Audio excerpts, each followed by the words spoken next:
Unmute. All right, how's that? Sorry about that. All right, like I said, we had some issues this morning trying to figure them all out, and unfortunately, everything goes wrong right as you're going on the air, right? So, as I was saying, but you couldn't hear me before. When I was walking by and getting some stuff ready for the show, a bunch of you had questions about the show as far as when Sarge is going to take over. And he's not going to do that until Sunday, maybe Monday. I might be able to do the Sunday morning show from the airport. I'll see what I can make happen. If I can, then hey, all will be well. But as you can tell from the thumbnail within, we got some guys, hey, moving and shaking in mini camp. We got Betts making some plays. Levi Onzarike trying to make a little bit, I guess you could say, of a comeback. And, hey, the sound is better. That's good. And thank you for that, Rock, working on it. So, and then you got Joshua Paschal, who I really think a lot of people haven't talked enough about him, the way he ended last season, etc. So I think he's made some real strong progress throughout his career. Now he's just got to stay healthy. Matthew Betts, he didn't play here last year. I get in the CFL, he had a gajillion sacks, got it all figured out, worked his way back to the NFL. And you know what? Maybe, just maybe, he's moving and shaking and doing some good things for the Detroit Lions. So, all right, a couple other things real quick. At the bottom of the hour, Spirit of Detroit, Avery is going to come on over and join us. First time on the show, so let's welcome him in when we get to that. But real quick, before we go ahead and get into it, I want something new here with the show every morning, at least when I'm able to be here and do it. We're going to give you 5 quick headlines into what's happened overnight, what's been going on. So real quick, let's go ahead and get this going. Hold on, I even had a thing for it.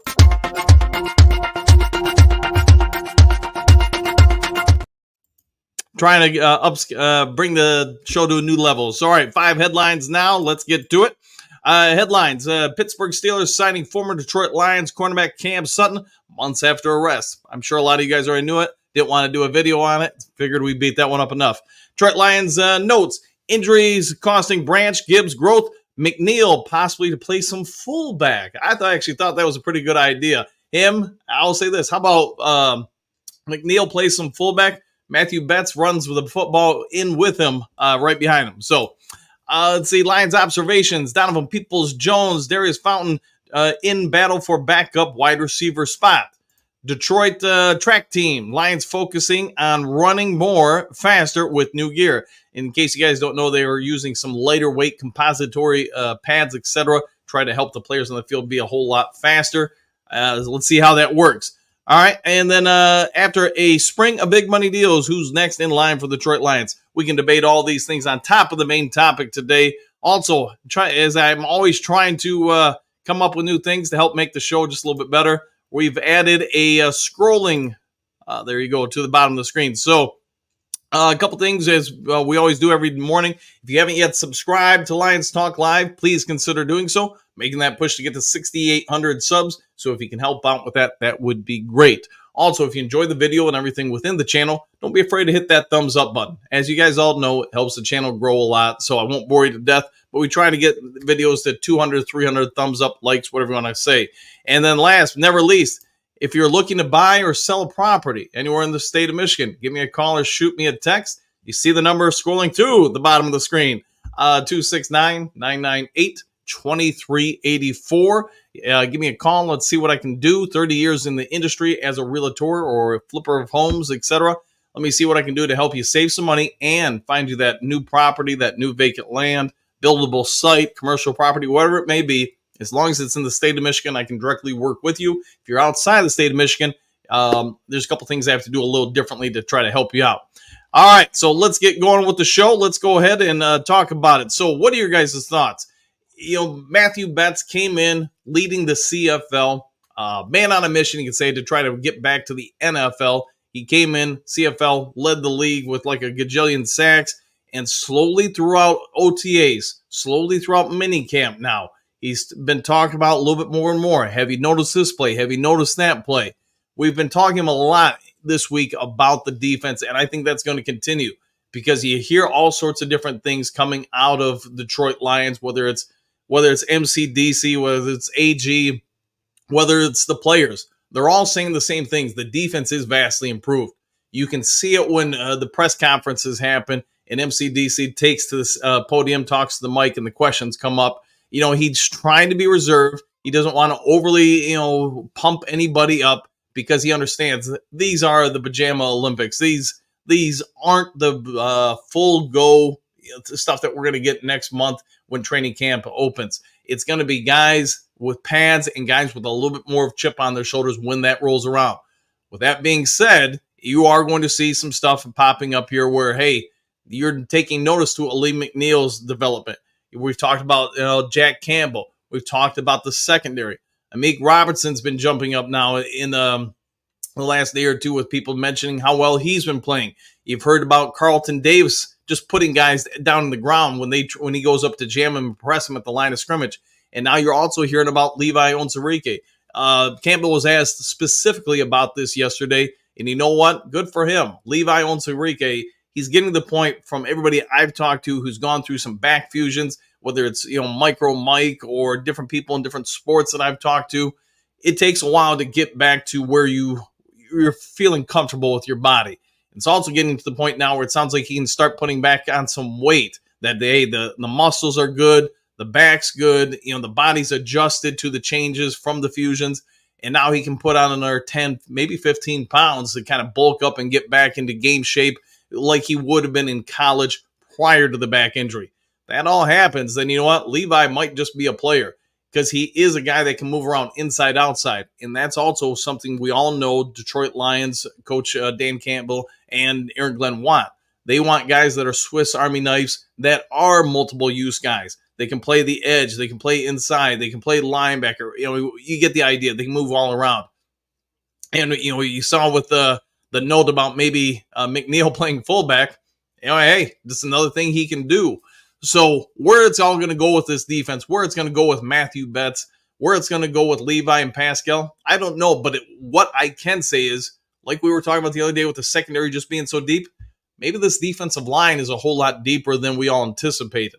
Maybe it will be better. And we're not even mentioning today James Houston. We're not even mentioning Marcus Davenport. They have been making some plays here and there. And yes, I do get that James Houston has been on a limited snap count during a minicamp, etc., because they're trying to just give him a little bit more time to rest up that damaged ankle that's still healing and recovering from last year. But think about all the names we've just thrown out there. Think about the fact that Jack Campbell is going to be used as a blitzer and an edge sometimes. Think about the fact that, we're not even talking about Alex Anzalone or Derek Barnes. The Lions are going to have perhaps a lot more weapons on this defensive front to get after the quarterback than we would have last year or the year before. And you want to know why Brad Holmes maybe didn't make that big splash move to get the big name guy? Maybe they're just not as needed as we all thought. All right, let's see what you guys have to say. Get things going. Remember, at the bottom of the hour, we have Spirit of Detroit coming on in. First time to the channel, so let's make sure when he gets here, we give him a big round of applause. So hopefully you guys are enjoying the scrolling ticker too. I've got the news up there for the Detroit Lions, so I'll try to have that up there during different portions of the show every day. Just if you don't want to hear this particular topic that we're talking about, hey, you can look down the bottom of the screen and kind of get a recap, maybe even a few different ones that I've thrown out there. So let me know your guys' thoughts if you guys think these are nice improvements you'd like to have continue to be a part of the show or whatever you may be.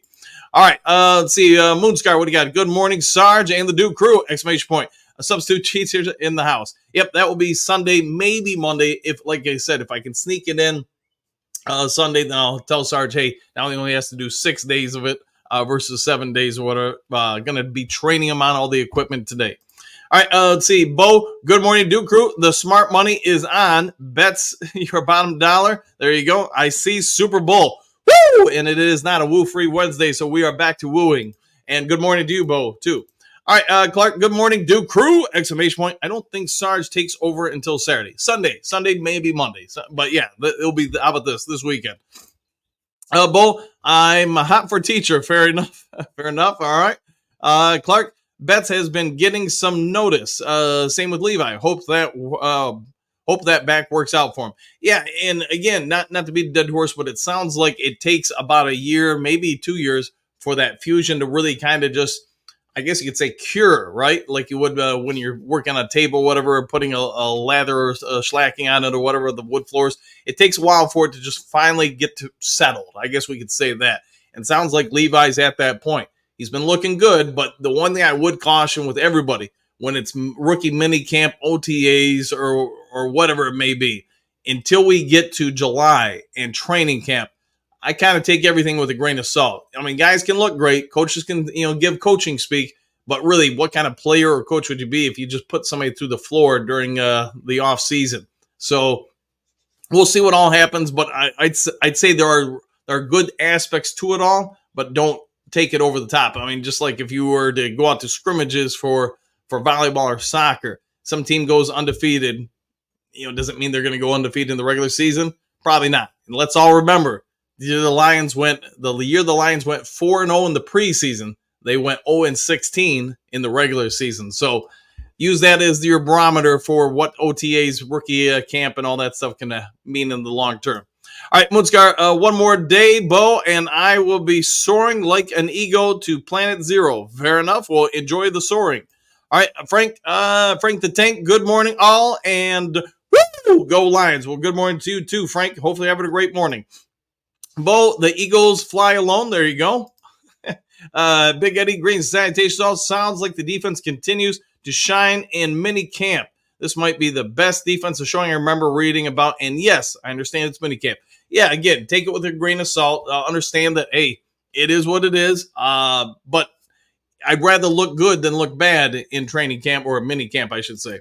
All right, Frank the Tank, our defense line is going to be awesome this year.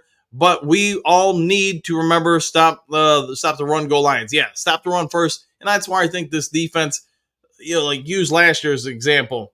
They said, hey, we can't totally fix this thing in 1 year. But what we can do is maybe be able to stop and limit teams to make them one-dimensional. And I think they did a pretty good job of that last year. Most offenses did not run well against us consistently. Now, they got better in the secondary, at least on paper. We're all hoping with Terry Arnold, Rakestraw, Davis, Robertson. But if we really did get better, and now we've added a little bit more ability up front, then yes, this defense can make a massive jump forward. All right, Bo, the offense has to throw the defensive bone in the beginning. Yeah, and I would say this. The offense, from all reports, has done their part to try to boost the egos of the defense so far. All right, Silver Server, good morning, Coach, and everyone. Back at you. Hopefully having a great morning, my friend. Susan, good morning, all. Sounds like Jameson Williams is having a very good camp. Same with Donovan Peoples-Jones. Anyone hear his uncle on 97.1?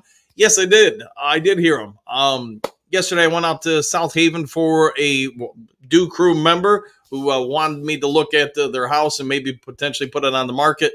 And while driving out there, I would say, yeah, I can't remember which show it was on 97.1, but there was a guy, said he was his uncle, did an interview with him, blah, blah, blah. Long story short, Donovan Peoples-Jones felt like he didn't really get to show his true abilities at Michigan and Cleveland. He feels like he's got an opportunity here. So, hey, hopefully he takes and shakes with it and does something real special this season for the Detroit Lions offense. So as we all know, we're wondering who's going to step up and replace Josh Reynolds. Well, it might be Donovan Peoples-Jones. All right, Frank the Tank, we all need to remember through minicamp, a lot easier to play defense than it is to play offense in minicamp. I would agree with that. But I know this defense will be awesome. 100% go Lions. No, I agree. I think every day in camp, minicamp or whatever, you'll see the offense gain more and more ground on the defense just as they get back into a rhythm with things. They get back to understanding some of the nuances, the timings of everything. So, no, I think you're spot on with that. All right, Silver Surfer, I have been thinking since last year that Lions thought he could regain strength. We shall see. Team looks ready to go. If you're talking about Levi, yeah, I think so. I think so. If you look at just last year, I know we've talked about it before on the morning show. His numbers were pretty good as far as his rankings on the team, as far as how he did and this, that, the other thing. He was in the top, I'd say, 15% in a lot of different categories when it came to the team. But his snap count was pretty low, so it didn't really pop off the page when you looked at it. So maybe this year, if he's a little bit stronger, gets more snap counts, and he can maintain that, we're all going to probably be pretty happy with Levi. But he's got to be able to make that happen first. All right, Frank. Frank, to think I love the defense. I'm the type of guy, old school defense wins championships. Go Lions. I'm with you. You've got to have a defense to win. In today's NFL, though, I mean, just look at this year's draft. How much of that top, whatever it was, 20 was all offense. And, I get there were a few defensive players in the top 20, but not many. It just seems like the league with all the rules and changes, it's an offensive league. If you don't have an offense, you probably don't have much of an opportunity to win unless you're going to somehow just spend all your draft picks on defense and have some sort of dominant, Baltimore Ravens-esque defense. I'm not sure if that's something most teams are going to do, but I'm with you, Frank. You got to have a defense to win championships. All right, Jesse. Yo. Hey, Coach, can you do a show about Davis? ? Sounds like he is out there just smashing the wide receivers, knock them down to the ground and abusing them. No, I heard, to your point, Jess, that, he's really been kind of going bully ball on a lot of different wide receivers.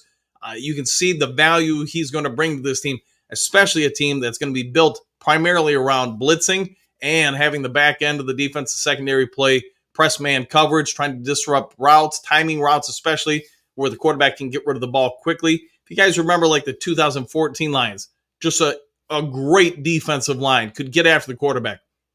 What did more and more teams start doing? They started doing quick slants at the line of scrimmage or 1, 2, maybe 3-step drops, just so the quarterback could get rid of the ball faster and faster before Sue and some of those other guys got to him. So, I think that's what you're going to see a lot of teams try to do, try to throw deep down the sidelines or quick crossers across the middle. But if you're jamming as well as Davis reportedly is doing in camp, that's going to make that pretty tough and give that blitz a whole lot more time to get home. All right, Stephanie, hey, good morning, boys, ! Driving to work today and listening in. One pride. Well, enjoy the drive and focus on the road. You can listen to us while you're driving. France, good evening, all. So here's a question for everyone. Robinson sounds like he's performed very well so far at minicamp. Who will our starting secondary be? Feels like it could go in several ways. No, I think you're right. Sort of like we're talking about with the defensive line. I think the secondary is in the same boat as that. Is it possible when Emmanuel Mosley gets healthy that he's in the mix? I'd say yes. I think Carlton Davis, Terry Arnold, Robertson, maybe Rakestraw. I mean, maybe, man, I'm probably forgetting people, but maybe Emmanuel Mosley, whoever it is, maybe Gilmore. You look at how much depth there is. And I'd say, without a question, I'm anticipating Carlton Davis is going to be your number one. But now the question is, who's number 2 or 3? I mean, Vildor picked off a pass. Dorsey picked off a pass the other day and made a house call on it. I get it was on a quick slant or a quick out, that he picked off, so there wasn't a whole lot of ground to cover before he got to the end zone. But I'm with you. There's going to be a lot of competition up front and in the secondary. I think, man, Brian Branch, I didn't even mention him, and he's as good as anybody on the team. You'll throw in Iffy and Kirby too. Yeah, this is going to be a deep secondary. All right, just say K. Green salutations. Dragging today. Need some coffee? Well, make sure you go get some, my friend. And hey, it's time to wake up. Bo, walking on sunshine. Stephanie, ! Keep your eyes on the prize. Yes, do not get distracted and look off the road. Frank the Tank, after I get off work, I'm going to get a Mountain Dew and a Snickers. Go Lions. I like the way you're thinking. And enjoy yourself a delicious dew. If you can, stop by a Circle K. Shameless plug. All right, just say K. Some coffee. Well, enjoy it, my friend. All right, Moonscar. The best part of waking up is in your cup. There, we started something. Bo, woofing down my 3rd cup. Well, enjoy it. Phil, all bets are off. Yes, that's correct. Where the things are going to go with Matthew Betts, Paschal, and Levi, who knows, man? But you know what? I think it's going to be a pretty good showing from these guys. I think they're all going to make it. Maybe I'll end up being wrong. Maybe they don't. Maybe one of them or 2 of them don't make the 53-man roster. But knowing how versatile those 3 are, that the fact that on, say, 2nd long or 3rd long, some of these guys can play inside and outside, I think that makes them a lot more valuable. And this is something the coaching staff seems to enjoy. Mike the Marine, Gunny, howdy, Dan Lions faithful. Woo! Just for you there, Gunny. And hey, just for you. Hey, I always love that. All right, Frank the Tank, Dan, you are the man. Great show in the morning. Listen every morning. Love it. Keep it up, bud. Go Lions. Hey, thanks for being here all the time, Frank. Thank you very much, and I appreciate that. Robbie, even the bet heard around the road. There we go. Even the bet heard around the road. Well, we will take that. And you know what? Matthew Betts ends up doing anything like he did in Canada. I think we're all going to be pretty happy with him. Detroit Lions fan, Phil, Matthew Betts, yes. And I'm not sure if I spelled that right, but I think I did. All right, let's see. Moonscar, substitute Sarge starts today. No, it will be, like I said, Sunday or Monday. One of those 2 days. Frank, excuse me, Lions fan number one. Good morning, everyone. Good morning, everyone. Sorry about that. Got a little tongue-tied twisted there. My bad. Steve Rogers, Captain America, Green Citations all. The captain is reporting. Well, good morning to you too, Cap. Gary, good morning, Duke Crew. Back at you. Patrick, greetings, salutations all. I am really looking forward to see just how well Betts does when the pads get put on. He seems like he's a pretty good signing so far. Yeah, everything out of it so far suggests he's been doing well. But again, we all want to take at least a little bit of caution with it, like all reports coming out of minicamp. It's minicamp. It's not preseason. It's not training camp. It's not the regular season. But let's wait and see what shakes out. All right, Patrick. Woo! Thursday. All right, we'll add that to the list. Woo, Thursday it is. All right, Mike DeMarine, high five to Sarge for Dan today. Yes, when he gets here, yeah. But again, it'll be Sunday or Monday. So sorry if I wasn't clear enough about that yesterday. It will be Sunday or Monday. So we'll see. Let's see, Matthew, what do you got? Green salutations. Good morning, everyone. Superdome, Super Bowl. Woo, woo, woo. And you know what? Hey, it is all roads this season to lead to the Super Bowl. All right, Phil, Sarge starting date. No, Sunday or Monday. Let's see, Quentin, green salutations all. I'm thinking our offense will be top 4 in the league, and that defense is going to be right behind them around number 8. I know there's been more and more people talking about the defense. I mean, I think anybody, whether you're national media, local media, YouTube media, whatever it is, most people are going to say the Detroit Lions are going to have one of the top, 6, 5, 2, somewhere in there, one of the better offenses in all the NFL. Now, if that defense really does gain some steam, if it really does push up the charts, if it really does make a push into the top 10, then I think the Detroit Lions are going to be perhaps one of the toughest outs in the playoffs next year. Because if you're top 10 in both, you can score a lot of points and you can stop people from scoring points. And that last statement needs to be the key one, because in today's NFL, man, stopping any offense is a task, in my opinion, especially if they've got some legit quarterback play, some legit, wide receivers. It just makes it tougher. That's why I really like what appears to be the style of defense AG is going to roll with this year. He did it, towards the back end of last year, worked pretty well, other than obviously the NFC title game in the second half. But I think if you put some better players in position to make some plays, you're probably going to get a few more plays, a few more picks, a few more, pass breakups or whatever. I really think the Lions have a real strong opportunity to get a whole lot of sacks this year and a whole lot of picks. We'll see what shakes out, though. All right, Motown, greetings, salutations, Coach Duke Crew, Lions rule, Bears drool, 1,000%. Yes, Phil, the drool crew. Boy, that's a tough one for me to say. Moonscar, how many more weeks until the season starts? Question mark. There will be blood in the water and the world will be ours. Oh, boy, making me do some math here. Until the season starts, I'm going to go with, let's see, we got 4 or 5. How about 8? 8 more weeks? Is that right? I don't know. Somebody can calculate that probably better than I'm doing on the air. Bo, I wonder who scores more, defense or special teams? Ooh, that's a good question, Bo. I'm going to go with the defense because mathematically speaking here, I think, they get some picks and they turn it, or fumble recoveries and turn them into points. They got a better chance. We'll see, though. That is a great question, though. Jedi, what do you got? Good morning. Betts and Levi with Paschal could give us some real depth on the D-line. I agree with that, 1,000%. Let's see. Manberg, what do you got? Blue Barmots? Boy, if I can't. Barmots? All right, we'll go with all that. And sorry if I'm murdering that, which I probably am. All right, Phil. Could but could not. All right, we'll go with that. Rocky, good morning, all. Just glad I'm not involved in picking the cuts A few sentimentals will be lost, but that's a good thing for the Lions as a team. Yeah, you're going to see some guys, unfortunately, when we trim down to 53, I mean, there's going to be some good players lost off this team. They're going to be quickly absorbed by other teams. So the good part is nobody's going to be off the playing field very long. They're going to be acquired by another team. But to your point, yeah, we're going to lose some good people. All right, let's see.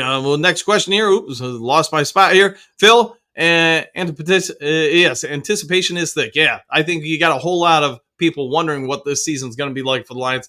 I know my thoughts. Sounds like most of us are on the same page, but here's what it is. Whenever the season does kick off, when we do hit that field against the Rams, everybody's 0-0. We can all have as much anticipation for this season as you can possibly want, but the end of the day is what it is. You're going to be 0-0, and you're fighting every week to get rid of one more zero. As a coach, I always like to use the metrics you're 0 and whatever until you get a win. And so you got to remove as many losses from your schedule as you can by earning wins. So that's just me, though. All right, Robert, greetings, people of the do. There you go, and good morning to you, too. Bomber, there you go. Man Bear, into you a do. There you go. All right, I'll go with that, Man Bear, and hopefully you're having a great do morning. Rocky, hard to believe you caved into the man yesterday. So, woo! Yes. I figured I'd try it one day. I think the show's fairly known for being with the woo, so we might not do too many woo-free Wednesdays. How about that? So, all right, got a couple more minutes until we add Spirit Detroit Avery to the show. So remember, he's going to join us at the bottom of the hour. Bo, who is our arch enemy this year? I'd say everybody we line up against. Probably just go with the NFC North. So the Bears, the Vikings, and of course the Green Bay Packers. No sound? Yeah, I'll get through all this. Hopefully you guys can all hear me now that the sound got fixed. So hey, it's good to see that you guys are on top of it. Better. All right, better. Okay. Detroit D, what do you got? Mr. D, what do you got? Dr. Detroit, I will believe it when I see it on a Saturday, not in a practice. Correct. On a Sunday, excuse me, not on a practice. And I agree with that, Dr. Detroit. Yeah, go with it. We all got some good headlines right now. Now, can you further corroborate that by actually playing up there? Patrick, much more gooder. There you go. What's got thumbing up? What up, though? What up, Kurt Steele? How you doing? We got to get you back on the show. So send me a message. Let me know the next time you're available to make a house call. And also, let me know when I can get on your show, too. We need that, man. All right, Rocky, that's a better sound. Thank you for that. All right. Phil, you sell houses like you do the show? Let's hope so. All right, Brent Green, citation. Levi proving me wrong, and I like it. Oh, yeah, little macho man. All right, let's see. And good morning to you, Brent, by the way. Moonskar, what's the sign for woo? I don't know, but, Wu-Tang Clan ain't nothing to mess with. So I'll go with that. Bo, Avery, Giovanni reporting from an undisclosed location. There, yes, it could be. Phil, Sewell to tight end. I think they might use him a little bit this year. But then again, you're taking him off the offensive line. Dude is incredibly athletic, especially for a man that size. Phil, why wear pads at all? Maybe they'll go back to the day where they don't wear pads, but I don't foresee that happening anytime soon. Trey, rise and shine, everyone in the chat. And rise to you, Trey. Hopefully you're having a good one. Good to see you in the channel, as always. All right, it is the bottom of the hour, so we're going to bring in Spirit of Detroit himself, the man, the myth, the legend. Here we go. What's going on? Hey, you all right? What's going on, man? Hey, man, just shaking and baking, making my morning work until I get my morning Mountain Dew, my friend. Yeah, how you doing? Hey, got to do the do, man. Got to do the do, man. Go ahead. No, go ahead. I'm really happy to be on the show today, man. I'm really happy to be on the show. I'm really grateful that, we had a chance to connect and we had a chance to get on here. I seen one of my subscribers, undisclosed location. I was doing videos and I had to say undisclosed location when I was on deployment. So it was really nice to see that comment. It made me happy. So top of the morning to you, brother. Top of the dew. Top of the dew morning. So, yeah. All right. We're a couple months away from the season kicking off, a month away from training camp really getting going and everything. we got all sorts of headlines coming out about, hey, this guy's looking this way, he's looking good, the secondary's doing this. How much do you really put into these mini camp reports? In terms of the mini camp reports, I'll put in a grain of salt, okay? Because I remember Victor Bolden. Victor Bolden was killing in training camp, killing the mini camp. He was the first one cut. So I remember Rashad Perriman was a number one receiver. He's not even in the league. So I put just a smidge. I put respect on it when it's talking about Amon-Ra because we know the guy's worth. But in the case of Levi Onwuzurike, in the case of Matthew Betts, these are people that I really respect and have interest in. So they're still mysterious, you know.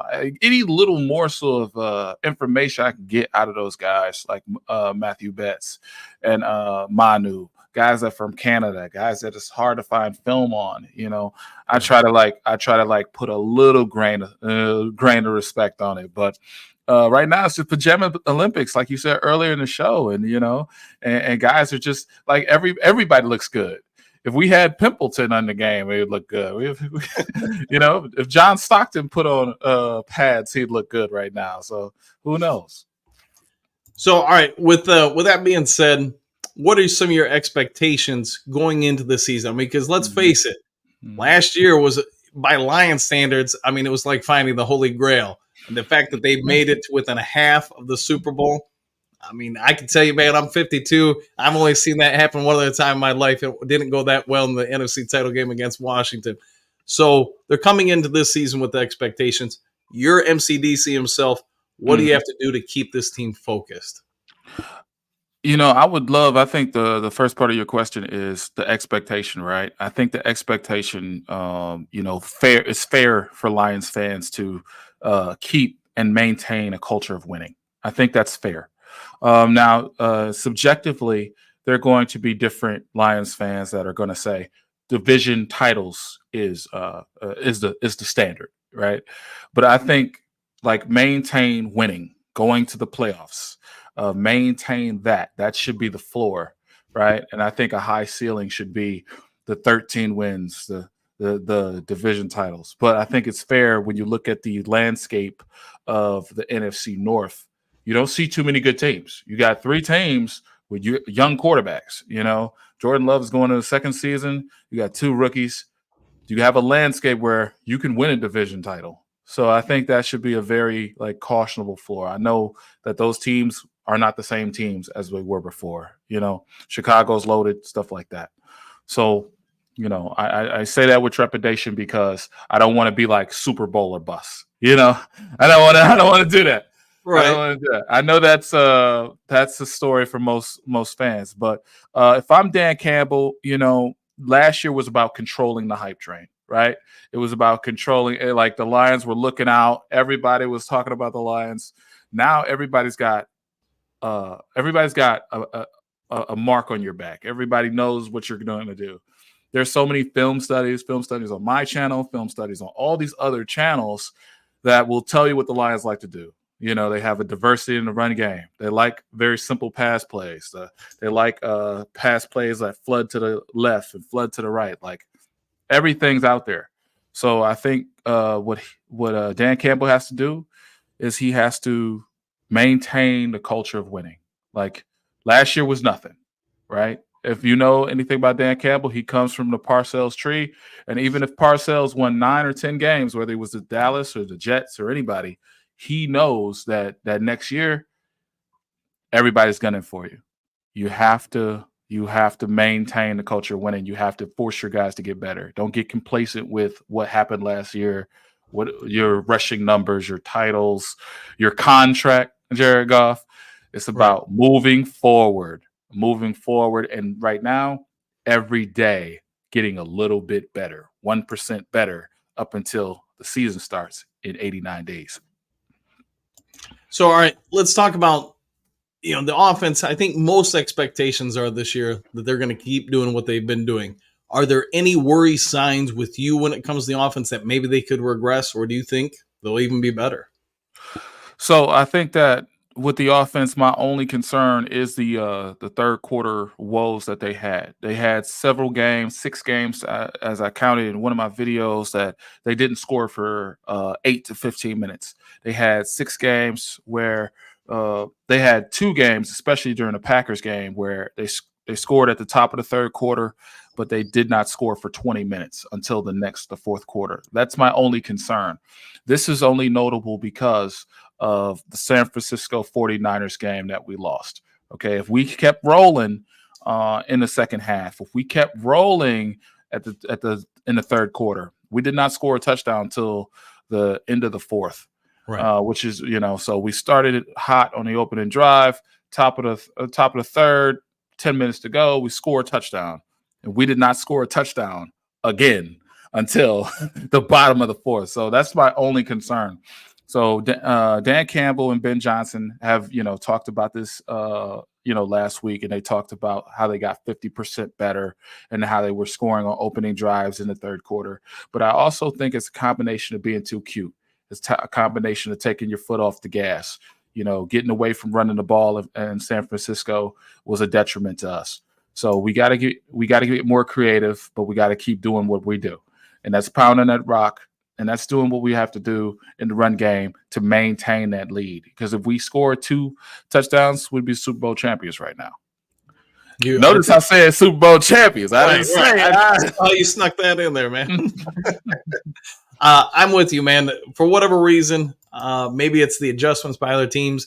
And I've said before on the show, when I watch AG or Ben Johnson, and to be fair, even MCDC, you can see that while this will be their 4th year in their positions with Detroit, you can also see where a lot of them don't have a lot of game experience when it comes to being the offensive coordinator, defense coordinator, head coach. They look better, but they've acquired that experience over time. So I do think some veteran coaches still catch them off guard with things, and maybe that's why the third quarter woes happen so much for them.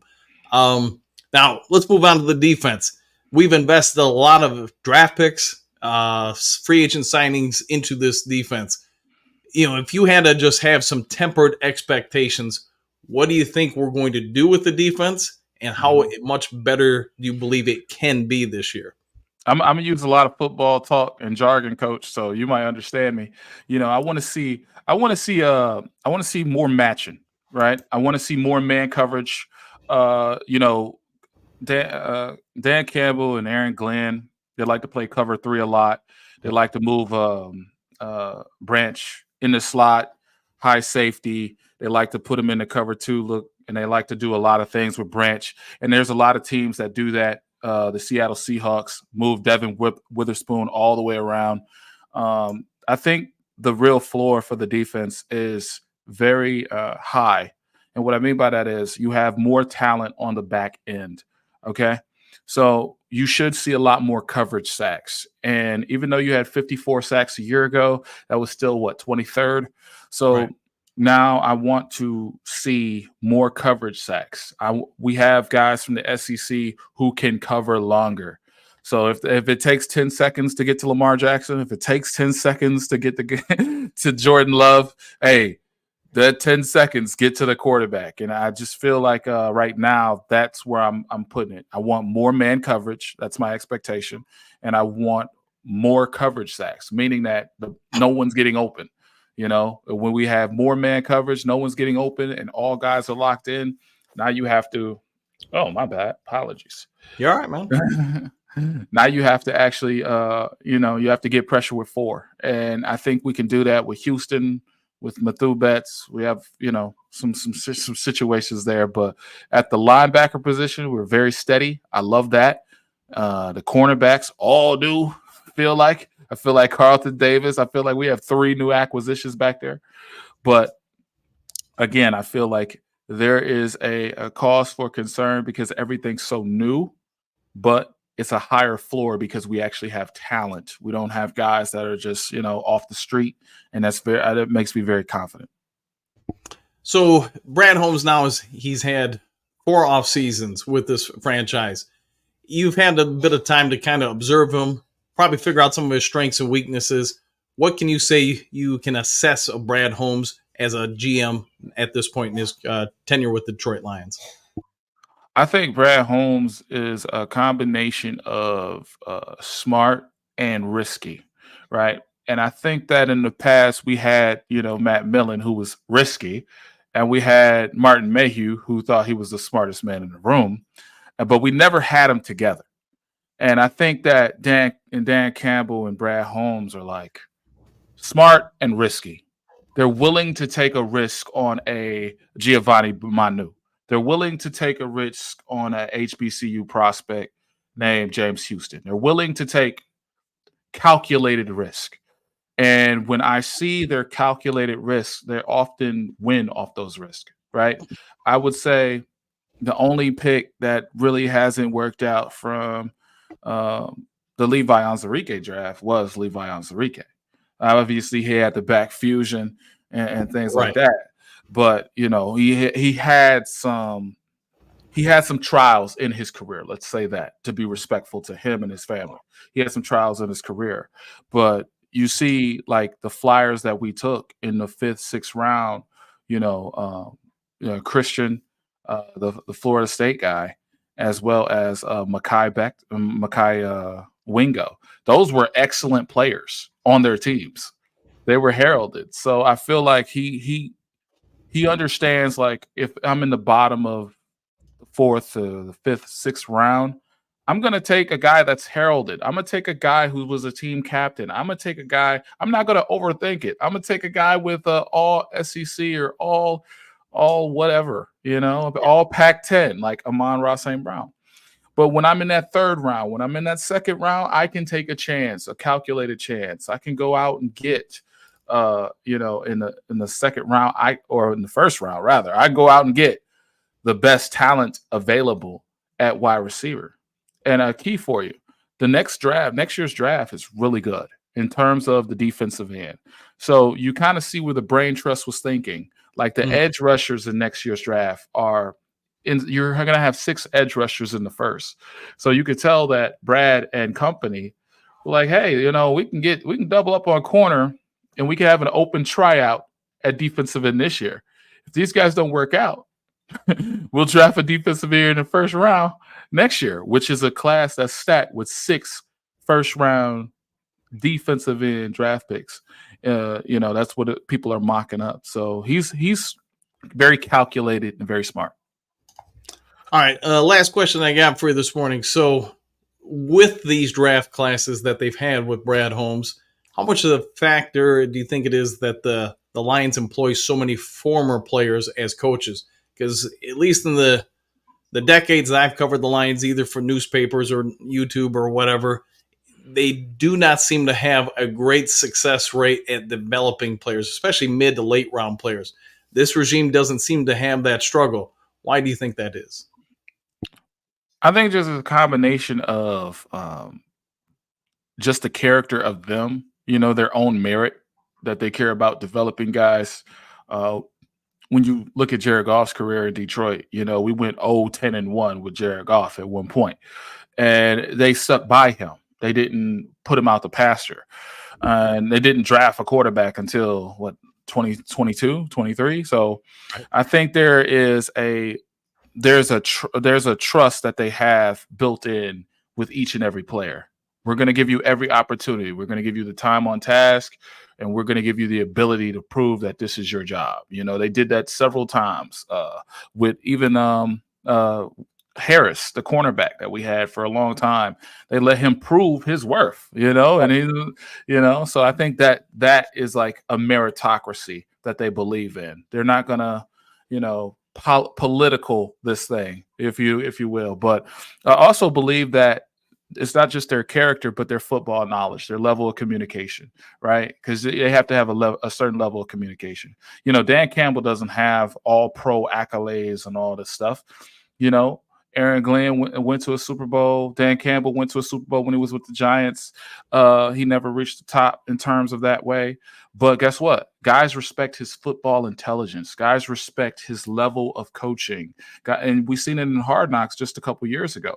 Guys respect his intelligence, how he can coach, how he can communicate with them and get with them on their level, whatever level that is. And so he's a very fair man in that sense. So I feel like this coaching staff is almost the anomaly, the elephant in the room, because you're going to see more guys. We just seen Antonio Pierce get a job for the Oakland Raiders, and what do they like about him? He's authentic. He's smart. He's a former player. Sounds like Dan Campbell is creating a lane for more coaches or more players to become coaches. No, I think you're spot on with that. I think a lot of people across the league, players especially, respect him because he's genuine. They don't have to worry about what he's really thinking. He pretty much puts it out there. And AP, yeah, same way. I mean, I have zero doubt. If he's thinking it, he's saying it to you. And I would think from a player or coach or front office standpoint, that's what people want. They don't want to have to do the guesswork. Hey, am I really going to be okay? Or am I not going to be okay? Does he like me? Does he not? Or whatever. Because they do have to, especially at this level, the professional level, they got to think about their family, their kids, put them in schools, selling houses and moving. There's a lot of stress that go on to players at this level, especially if you're one of the ones that, 2 months from now, am I on the bubble for 53-man roster? Am I going to be employed or not? How does that impact my family? So that's one thing I think doesn't get talked about enough. All right, go ahead and give yourself a shout out, and thanks for coming on the show today. Hey, no problem. It was my pleasure. We got a small business at Spirit of Detroit podcast. We're an exclusive club, but coming to you and your show was great. I mean, when I got the text, it would lighten my day, man. It did. It really did. This is Spirit of Detroit podcast. My name is Avery Giovanni.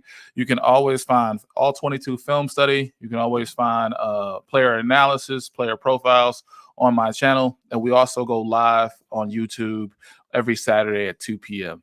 So I love Lions Talk Alive. It's kind of funny. I didn't even know you were at LNU. I had no clue. But, you're someone I watch during the weekday. So it's really nice to be on here because it's like I'm a fan too. So, when I'm in my car, I connect to the thing. And next thing you know, it's like you're on the radio, So it feels good for me. And thank you for having me, brother. Oh, man, let's do it again. And yeah, if you need me to come on your show or something, just say the word, man. I'm over there. So I enjoy the Lions community that Micro Mike's kind of established, man. Yeah, Micro Mike is the best. Shout out to Steele. That's my fellow Army brother. He knows where he's at. How you doing? And man, it's been a pleasure, brother. Definitely have you on the show for sure. All right. Well, take care. Enjoy your day and go get yourself a Mountain Dew, man. All right, moving back to the chat now. Here we go, and I will do again. Want to thank Avery for coming on this morning. So, all right, let's see where we left off. If I don't have it exactly right, please forgive me. But we'll go with kneecap biting with Motor City. Branch has been playing exclusively at strong safety so far. The best of the was Matthew Betts was professional Canadian Football League tackle. Manu is a true rookie from British Columbia University. Correct on all of the above. And good morning. I'd say, Anthony, according to these interviews, our pass rush might be better than we think. Could be, but we do also want to be a little bit cautious and remind everybody, hey, it is a mini camp. It's not quite training camp just yet. Jeremy, hi, Dad. Yes, you did say that about Betts. You and Coach Dan both love Mountain Dew. Yes.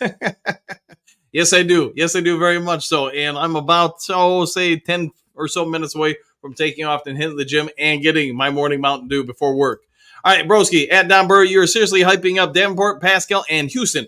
If by scary you mean sad, then correct. These guys are nothing but getting a clue. I don't know, man. I would say this. Houston, I'm only going to rate him on his rookie year, which his rookie year was very, very impressive. Paschal, I would say this. I would agree, broski, that his rookie year, it just didn't do anything. But I will also say, if you go back and look at just the postseason games last year, he had a pretty good postseason run. So that part, I would say maybe consider that. Davenport, hey, I'm like you. We're all in wait-and-see mode with him. There's talk that he could be the starting end opposite Aiden Hutchinson. I still think it's going to be Houston, but you know what? I've been wrong before in life. Probably will be again. Davenport could do a lot of things, but he's going to have to stay healthy in order to do those things. All right, Don, but being a professional tackle in the CFL is like playing at Michigan coming out of the NFL. You're still basically a know-nothing rookie at this level. Yeah, you got a lot of guys that are going to get their teeth, cut or whatever you want to say while trying to get into this, trying to make that 53-man roster, and there's going to be a lot of learning opportunities.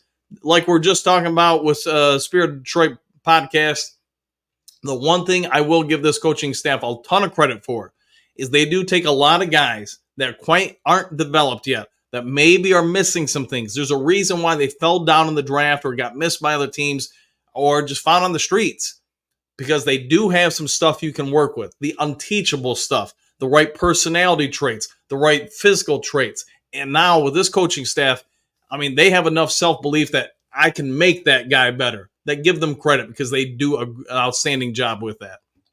All right, Anthony, you can bet that Brad is doing his homework on these players that people think are busts. I mean, he's not going to waste time if there isn't something special about them. Yeah, so I'll just real quickly go to, say, James Houston. While he misses a lot of things on the field, he also is incredibly rare at some other stuff. When it comes to Manu, same thing you can point out there. There are things he's not good at yet, but there are so many things to work with there.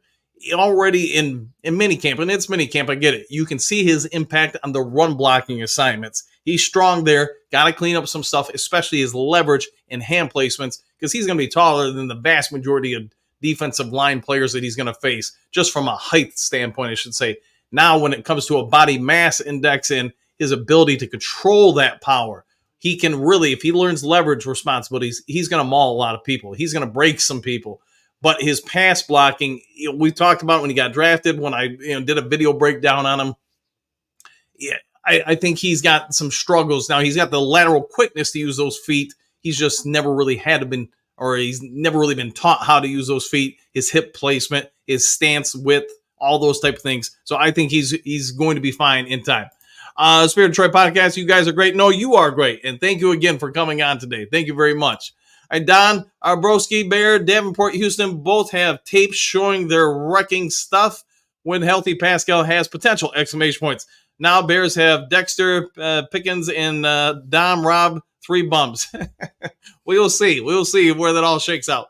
Them. All right, fair enough. Kneecap fighting with Motor City. Thanks, Spirit. Yes, 100%. Thanks for being on the show, as always. Let's see, Anthony, thanks for your thoughts at Spirit of Detroit podcast. Man, can't talk. You rock. Yes, he does. And thank you again for all your service. Thanks for being on the show. Can't wait for it again. Patrick, Broski Bear, sorry, my friend, but Fields found out about Houston. He did when he sacked him twice. He got nailed in the cojones. Laughing out loud. Yeah, I would agree. You want to know how strong of a player athletically James Houston is? Watch him chase down Justin Fields. That's something most people on planet Earth cannot do. Spirit of Detroit podcast. Thanks, Jeremy. 100%. Don Burr, Spirit of Detroit, YouTube. On YouTube. All right, there we go. Broski Bear. Don Burr, you're not lying to yourself, but hey, you're lying to yourself, excuse me. But hey, that's how they do it in Detroit. You will get to know Jervon, the Orc Dexter, and Zach Pickens. The second, third round picks will be fixtures this season. We will see what shakes out. So hopefully it works out for Chicago other than when they play the Lions. Broski, Don, Don Burr. Dumb Rob belongs in the fast food industry. He's trash. All right, fair enough. Fair enough. Michael D, in your opinion, D-line on paper looks pretty good. Exclamation point. I can't wait to see them in action. No, I mean, those preseason games, I know we talked about it before, but those preseason games, when you get Hendon Hooker and a lot of these younger guys out there, a lot of the developmental guys, Matthew Betts, I'm guessing, will probably be out there. We're all going to want to see what some of these guys are about. And yes, it's not quite the opening day games. You're not going against the ones, but you are going to see some real NFL players going against real NFL players. And I think this is going to be the most anticipated and watched preseason set of games that we've seen in Detroit, maybe since the 90s, late 80s, somewhere in that range. It's been a long time. How about that? Broski at Patrick. Oh, when they reminisce over you, Stubby Houston is nothing. His first year gimmick is over. We'll see, man. We'll see. I think he's going to unleash the fury this year. Don Brosi Dexter was terrible with a slow. Man, you guys are really going after it today. This is some, man, get into the corners. Let's get out the gloves and let's just let you guys go at it. Off Pickens at South Carolina showed nothing but up and down take yearly. Dom Rob, there you go, laughing out loud. Let's see, Moonscar. Sorry, his name is Theo Bennett or whatever, and he and Manu were teammates. He never played in the CFL, but was drafted by the CFL team after this year's NFL draft. The awards he won was at the University of British Columbia. Yes, concurred on all the above. Patrick, Broski Bear, laughing out loud. Stubby Houston, laugh out loud. I'm still laughing at the last time you said this. Yes, 100%. Moonscar, Google him, will do. Broski, kneecap biting with Motor City Lions. How about those kneecaps? How do those kneecaps taste? I feel that's a metaphor for something else. You know what? Hey, Broski, I will say this. Here's just a thought. Because it came up in my Facebook, whatever you want to call it, memories or whatever, look backs. So I did a thing on the Detroit Lions in 2019. At that point, they had won 4 NFL championships. So it's the same as a Super Bowl. So even though we haven't won a Super Bowl or NFL championship in 66 years, there are still 20 teams in the NFL with less championships than the Detroit Lions. Let that sink in. So that shows you just how dominant this franchise has been and shall be again. All right, Broski, Patrick, Broski, no gimmick, just pure speed and agility for Houston. I would agree. I would 100% agree with that. Broski, Don Burr, you're correct about the Orc. Both defensive tackles were only rookies last year, and Dexter showed significant improvement and was a disruptor from the defensive tackle spot by the end of the season. Get ready, 100%. Yes, we will be ready for those Chicago games. Patrick, Broski Bear, sometimes, my friend, you make my day with your comments. All right, hey, it's got to have fun with each other. At the end of the day, the show is all about enjoying each other. Don Houston on the Bears would be praised. They are hyping the Booker hasn't played a down. Yes, yeah, and I think James Houston is going to have a strong season. I know I've gone on record saying that. Broski Patrick, this is a great channel. I hope you have a great day, sir. Yes, everybody enjoy each other. Let's see, Don Broski, that tell that to somebody who isn't around. Bears fans are complaining about Dexter all year. Dom, also Pickens, did nothing. Kneecaps biting. Only thing funnier than Bears fan trolling a Lions chat, the fact I think he means it. I bet last year you said the Bears were winning the division. Fair enough. Bo, oh boy, here we go. Let's get ready to rumble. Yes, we have an unscheduled battle royal going on here. All right, Broski, Don Burrow. Austin Booker is 6'5", 250 pounds, built long and athletic. Houston was a rookie fluke. Hasn't done anything since. Well, I mean, to be fair, he had a broken leg. It's kind of hard to do anything, Broski, with a broken leg. I'll take the athletic guy with reach over Captain Stubbs. Well, remember, man, Captain Stubbs wrecked more than a few Bears passing plays. All right, Don Broski, ref's size, laugh out loud. Dom Road, 6'5", 260, also means nothing. Your coaches can't develop talent. Houston, 8 sacks, 7 games. He was hurt. This is true. He was hurt. Anthony, he's saying the Bears. He's saying the Bears were going to win at this year. Smoking that pipe. Well, hey, it's good to have hope. Hope runs and springs eternal in the offseason. All right, guys, I'm going to go ahead and get out of here. Thank you for the unscheduled match between Broski Bears and the chat. That was awesome.